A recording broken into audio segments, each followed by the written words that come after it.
क्योंकि आज था हमारा डिजिटल मार्केटिंग का पेपर, जो कि था हमारा लास्ट पेपर। और भाई लास्ट पेपर ऐसा जाएगा ये नहीं सोचा था। हेलो एवरीवन, कैसे आप सभी लोग? आई होप आपका दिन बढ़िया जा रहा होगा। स्वागत है आपका आज के नए ब्लॉग में। तो भाई आज का ब्लॉग बता रहा हूँ तुम्हारे लिए तो एक्साइटेड होने वाला है, मतलब मज़ेदार होने वाला है। मेरे लिए तो बहुत दिक्कत देने वाला होने वाला है, क्योंकि आज था हमारा डिजिटल मार्केटिंग का पेपर, जो कि था हमारा लास्ट पेपर। और भाई लास्ट पेपर ऐसा जाएगा ये नहीं सोचा था, क्योंकि ये देखो ये मेरे हाथ में है ना। तुम्हें उल्टा दिख रहा होगा, मैं तुम्हें सीधे में दिखा दूँ। ये देखो भाई, तो ये रहा आज हमारा डिजिटल मार्केटिंग का पेपर। और भाई ये पेपर ना, मतलब मैंने सोचा नहीं था भाई ऐसा जाएगा। तो चलो शुरू से शुरू करते हैं और बताते हैं कि कैसा गया है।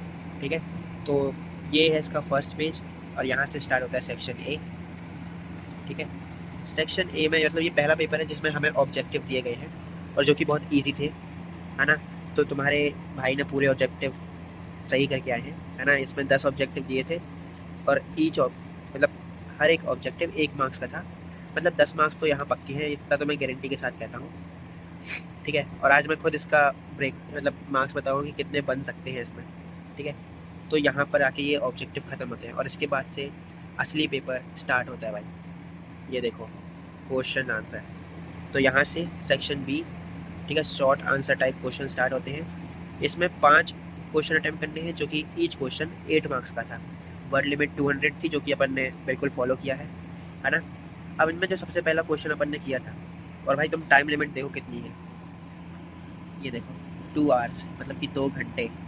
भाई 2 घंटे में इतना बड़ा पेपर जैसे तैसे तो कर लिया। बताता हूँ क्या हुआ आगे, है ना। तो सबसे पहले जो क्वेश्चन हमने किया है इसमें, वो था ये वाला, डिजिटल मार्केटिंग क्या होता है डिफाइन किया था। ठीक है, तो ये तो ईजिली बन गया क्योंकि ऑब्वियसली डिजिटल मार्केटिंग का पेपर था, तो वो तो पढ़ के गए थे। उसके बाद जो पेपर हमने किया था वो, मतलब सॉरी पेपर नहीं, जो क्वेश्चन किया था वो था SEO वाला, सर्च इंजन ऑप्टिमाइजेशन। SEO क्या होता है ये मुझे जानने की तो ज़रूरत है नहीं, क्योंकि ऑब्वियसली हम मैं तो यूट्यूबर हूँ, तो मुझे SEO वगैरह तो सब पता है ना। तो मैं तो ऑब्वियसली इतने टाइम से SEO वगैरह करते आ रहा हूँ, पढ़ते आ रहा हूँ उसके बारे में, है ना। यूट्यूब में भी SEO होता है और मतलब काफ़ी जगहों पे SEO का यूज़ होता है, सर्च इंजन ऑप्टिमाइजेशन का। तो SEO तो मैं पढ़ता रहता हूँ, है ना। सो इसको एक्सप्लेन करना बहुत आसान था मेरे लिए। तो फिर आता है नेक्स्ट क्वेश्चन, जो कि था एक्सप्लेन डिजिटल मार्केटिंग सेगमेंटेशन। और भाई सही बताऊँ, मैं इसको बिल्कुल याद करके गया था, रट के गया था और वहाँ पर प्रॉपर लिख के आया हूँ, एक एक पॉइंट लिख के आया हूँ भाई। इसके लिए तो मैं बिल्कुल श्योर हूँ कि इसमें मार्क्स मिल जाएंगे। ठीक है, तो भाई गिन लेना 8 8 और ये 8। ठीक है, कितने हो गए तुम बता देना। उसके बाद जो क्वेश्चन हमने किया वो था 7th वाला। और एक बात देखना, 1 2 3 और ये चौथा। 7th क्वेश्चन, चौथा है, 4 हो गए हैं, 5 करने हैं। एक और बचा था जो कि हमने किया डेटा प्रोटेक्शन लॉ, 8 वाला। ठीक है, तो 2 ये, 3 ये, 4 ये और 5 ये। तो ये वाला सेक्शन पूरा ख़त्म। ठीक है, अब इसके बाद आता है असली सेक्शन, जो कि सबसे टफ, कठिन और ज़माने भर की चीज़ें ऐसी में दी। ठीक है, और भाई सही बताऊँ, मेरे को मैं जब सेक्शन में आया तब सिर्फ आधा घंटा बचा था। मतलब उनको लिखने, वो सेक्शन बी के क्वेश्चंस को एक्सप्लेन करने में इतना टाइम लग गया कि सेक्शन सी में आते आते सिर्फ आधा घंटा बचा। अब आधे घंटे में मैंने क्या किया मैं तुम्हें बताता हूँ। सबसे पहले मैंने ये वाला क्वेश्चन निपटाया, क्योंकि ऑब्वियसली करियर अपॉर्चुनिटीज़ में पढ़ के गया था कि कौन कौन सी करियर अपॉर्चुनिटीज़ होती है डिजिटल मार्केटिंग में। ठीक है, और तुक्के से ईमेल मार्केटिंग भी मैं पढ़ के गया था। ठीक है, तो मैंने ईमेल मार्केटिंग को भी निपटाया, है ना। उसके बाद मैंने इस क्वेश्चन की तरफ देखा भी नहीं, मुझे दिखा ही नहीं ये क्वेश्चन, बिकॉज यहाँ पर बार बार दिखा मुझे ये ट्रेडिशनल मार्केटिंग और डिजिटल मार्केटिंग दिखाई नहीं। मतलब ये मैं पढ़ के गया था, लिटरली बता रहा हूँ, ये पढ़ के गया था, मेरे को रटा हुआ है, अभी भी रटा हुआ है।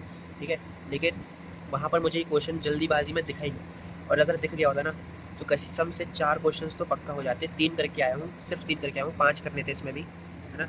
ये देखो यहाँ पर भी 5 करने थे, ईच क्वेश्चन 10 मार्क्स का। 4 कर हो जाते अगर ये वाला क्वेश्चन ये मेरे को दिख जाता, है ना। मैंने जल्दबाजी में यहाँ से देखना स्टार्ट किया और यहाँ पर मैंने कौन सा किया मैं तुम्हें बताता हूँ। ये वाला, नहीं ये नहीं, ये नहीं है, ये वाला एथिकल बिहेवियर, है ना, ये वाला। मैंने ये किया 2 और तीसरा 3, ये। अगर ये दिख जाता ना भाई उस टाइम पे, तो ये चौथा निपटा के आता, मैं लिख के आता कसम से, कुछ भी लिखना होता। और 5वां ये वाला करने का सोचा था, लेकिन उसी टाइम पे मैडम ने पेपर ले लिया, और फिर मैडम ने बोला कि बेटा अब हो गया है, अब कुछ नहीं, है ना, बहुत लिख लिया जितना लिखना था, और ख़त्म पेपर। और ये सब होने के बाद मेरा दिमाग इतना ज़्यादा ख़राब हो रहा था कि मेरा मन कर रहा था कि मैं पेपर फाड़ दूँ, लेकिन फिर मैंने सोचा कि फाड़ने से अच्छा है कि जो लिखा है उसी को लिखे रहने देते हैं, और मैं वहाँ पेपर सबमिट करके आ गया। ठीक है, सो भाई यही था। और लिटरली जब आप पढ़ के जाते हो और जब आप नहीं लिख पाते हो, तब ये रियलाइज़ होता है कि आप किस लेवल के हो, मतलब किस लेवल। गाइस बस यही था लास्ट पेपर, और जो हुआ ठीक है ना। अब भाई आगे का देखते हैं, अब से तो व्लॉग पे ध्यान देना है, और आगे के सेकेंड ईयर पे ध्यान देना है ना। तो चलो मिलते हैं कल की व्लॉग में। Thanks for the watching, bye, take care. और कल से व्लॉग बहुत ही इंटरेस्टिंग और एक्साइटिंग आने वाले हैं, है ना। सो मिलते हैं कल के व्लॉग में, ठीक है। भूलना मत, और सब्सक्राइब कर लो, ठीक है, ताकि मैं गुम ना हो जाऊँ। जाबलपुर की गलियों से सीन मेरा घर तक।